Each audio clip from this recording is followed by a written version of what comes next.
Paz do Senhor Jesus. Sou o pastor Eliseu Fausto e estou iniciando o nosso 7º dia de exposição no livro de 1 Samuel.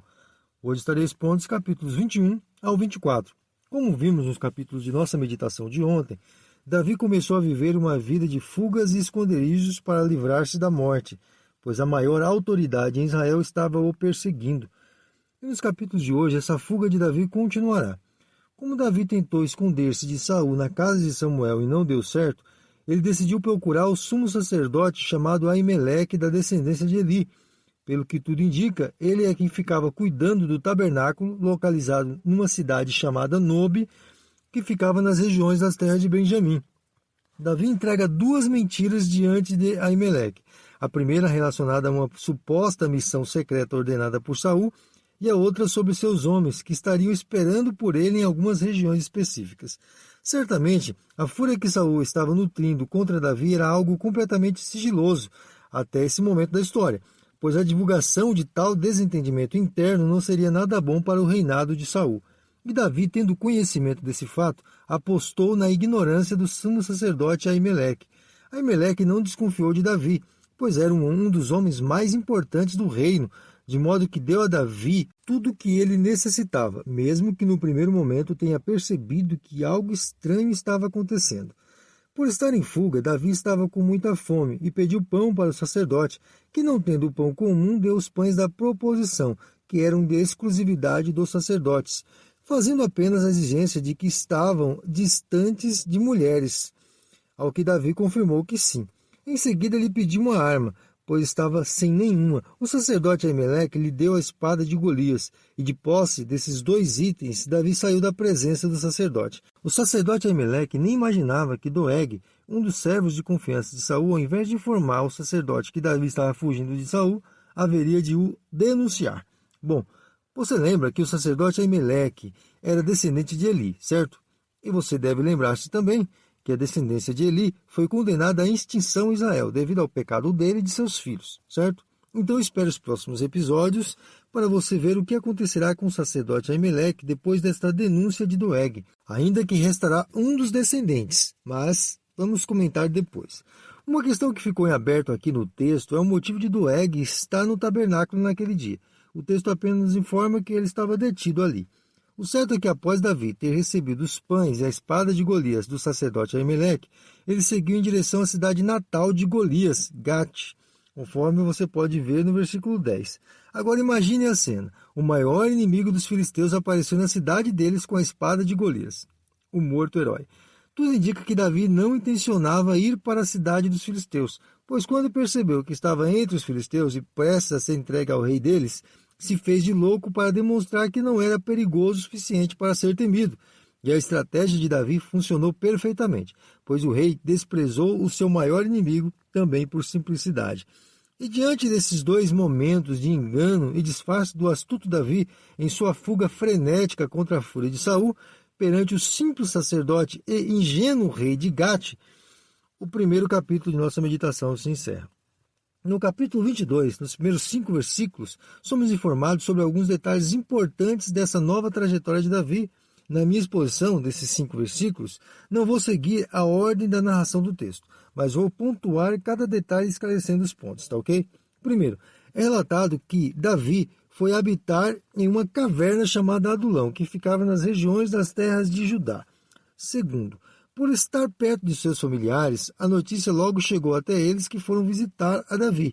Mas Davi não poderia colocar em risco toda a sua família, e então os conduziu até Moabe e pediu ao rei de lá que mantivesse seus familiares em segurança enquanto a sua situação com o reino de Israel fosse resolvida. Porém, Davi, por ordem do profeta Gade, voltou para Judá. Versículo 5. E o terceiro e último detalhe é a fama de Davi, que mesmo sendo considerado um fugitivo do reino, foi chefe de um grupo de 400 homens ali na caverna de Adulão, homens que, à semelhança dele, estavam vivendo uma situação constrangedora, conforme o versículo 2. A partir do versículo 6 até o término do capítulo, contemplamos mais uma história assustadora sobre a triste reação que a praga chamada ciúmes é capaz de fazer. Primeiramente, Saul fez uma reunião com alguns habitantes de Nobe, os acusando de deslealdade ao reino de sua dinastia, pois foi lá que Davi pegou os pães e a espada de Golias. O rei ainda não estava sabendo que o sumo sacerdote Aimeleque havia entregue para Davi aqueles itens, mas não durou muito para que Doeg denunciasse o caso. E quando Saul ouviu a denúncia, mandou que trouxesse Aimeleque todos os sacerdotes de nobre diante dele. E mesmo que o sumo sacerdote Aimeleque tentou convencer o rei de sua inocência, não houve êxito, pois os ciúmes tinham cegado completamente o entendimento de Saul. E naquele mesmo momento de fúria, mandou que fosse exterminado todos os sacerdotes ali diante dele. Mas os servos de Saul temiam a ira de Deus e não estenderam as mãos contra os sacerdotes. Mas bastou Saul olhar para Doeg e ordenar que ele executasse os sacerdotes, que o massacre foi rapidamente realizado. E não somente aqueles que estavam ali diante do rei foram mortos, mas todos os habitantes de Nob, incluindo crianças e animais, excetuando apenas o sacerdote Abiatar, que fugiu ao encontro de Davi, que, estando diante de Davi, anunciou todo o massacre realizado por Saul, lhe pedindo abrigo, que foi concedido imediatamente por Davi, que se sentia culpado pelo massacre, pois conhecia que Doeg era um próximo de Saul e tinha conhecimento da fuga dele, e mesmo diante desse conhecimento havia pedido auxílio ao sumo sacerdote. E com a descrição de que o sacerdote também fez parte do grupo de homens que se ajuntou a Davi, o capítulo se encerra. No capítulo 23, um fato interessante ocorre nos versículos de 1 ao 14. Primeiramente, Davi ficou sabendo que os filisteus estavam marchando em direção a uma cidade das regiões de Judá chamada Keila. E Davi consultou ao Senhor se deveria seguir rumo a Keila para livrá-la da mão dos filisteus. Deus respondeu positivamente por 2 vezes, pois na primeira vez houve indisposição para essa batalha por parte dos homens que estavam com Davi, mas sendo confirmado pela segunda vez, foram com ele e venceram a batalha, livrando a cidade do massacre. Porém, o que destaquei como interessante no início do capítulo é a ingratidão dos habitantes de Keila, que mesmo depois de Davi tê-los salvos dos filisteus, eles estavam dispostos a entregá-lo a Saul, pois Saul, segundo a revelação divina, estava pronto para seguir rumo a Keila. Mas Davi, para livrá-los de qualquer tipo de represália, fugiu da cidade para o deserto e Saul desistiu de ir para Keila. Convém mencionar que a cidade de Keila ficava nas regiões de Hebrom, onde Davi será aclamado rei antes de assumir todo o reinado em Israel. O filho de Saul, Jonatas, corajosamente foi até o deserto visitar Davi e lá novamente renovaram a aliança de preservação familiar. Porém, enquanto o filho de Saul desejava o bem de Davi, alguns habitantes das regiões próximas de onde ele estava foram até Saul informá-lo do seu paradeiro. Mas não se precipitou em seguir imediatamente aqueles informantes, mas exigiu mais informações. E quando as informações foram passadas pelos habitantes de Zif, Saul imediatamente foi perseguir Davi no deserto, mas a mão de Deus fez com que um informante dissesse para ele que os filisteus estavam invadindo Israel. Isso fez com que ele retornasse para guerrear contra os filisteus. E Davi continuou nos limites das terras de Judá, indo para En-Gedi.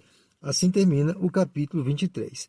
No capítulo 24, última de nossa meditação de hoje, Davi demonstra muita compaixão a Saul, o seu perseguidor ferrenho.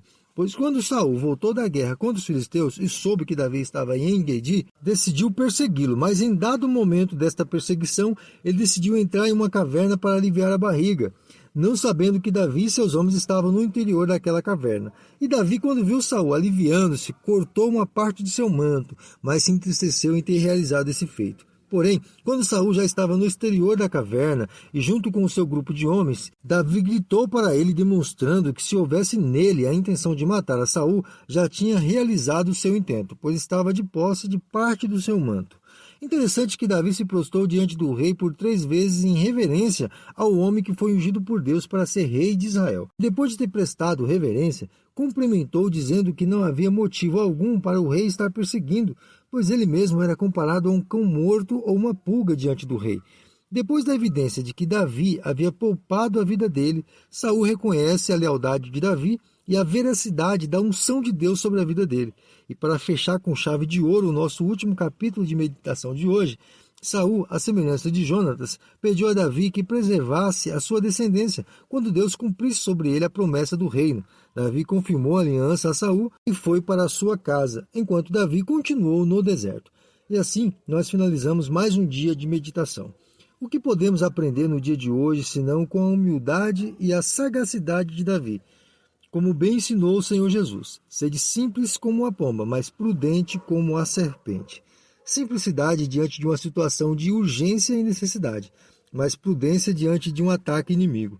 Devemos sempre andar vigilantes e em constante oração, pois nunca sabemos o que nos espera um minuto adiante. E a melhor forma de nos precavermos é mantendo uma vida de oração. A oração é a declaração mais singela de um coração que não consegue viver um minuto sequer sem depender da divina providência. Que nosso coração sempre se entregue em total sujeição ao nosso bom e amado Deus.